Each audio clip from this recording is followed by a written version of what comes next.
কেউ কাঁদছে একা, কেউ আবার ভাঙছে ভিতর থেকে। তুই ভাবছিস সে হাসছে, তুই বুঝিস না সে কষ্টে আছে।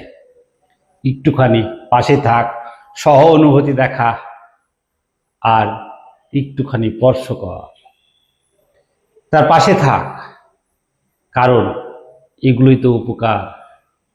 পয়সা উপকারে সবসময় আসে না, মানুষের পাশে থাকাটাই হলো আসল উপকার। একটা কথা মনে রাখিস ভাই, উপকার তখনই পবিত্র যখন উপকারের বদলে কিছু আশা করিস না।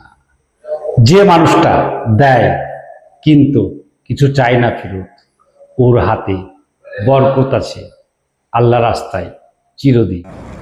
ভালোবাসা মানে বড় বড় উপহার নয়, এক কাপ চা, একটুখানি হাসি, এগুলোই ছোট্ট একটা জিনিস দিয়েই সম্পর্কগুলো টিকে রাখা যায়।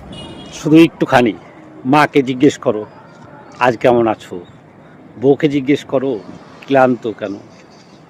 এই ছোট্ট ভালোবাসায় সবচেয়ে মানুষের সংসার এবং আত্মীয় স্বজনের উপকারে আসে।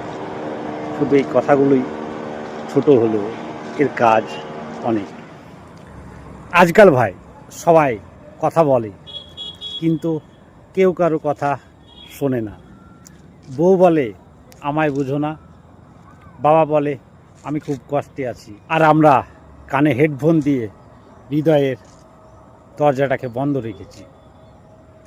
সত্যি কথা ভাই, আজকাল এই পৃথিবীতে মন দিয়ে কারোর কথা শোনা এর চেয়ে বড় উপকার আমার মনে হয় আর নেই।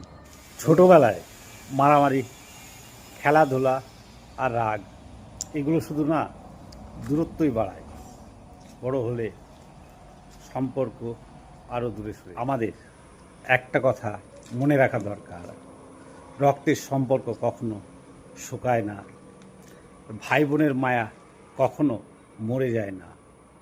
তাই একবার ফোন করো, একটু খবর নাও, তোমার একটা হাসি সেই বোনটা সূর্যের মতো মুক্তা হয়ে যায়। ধন্যবাদ।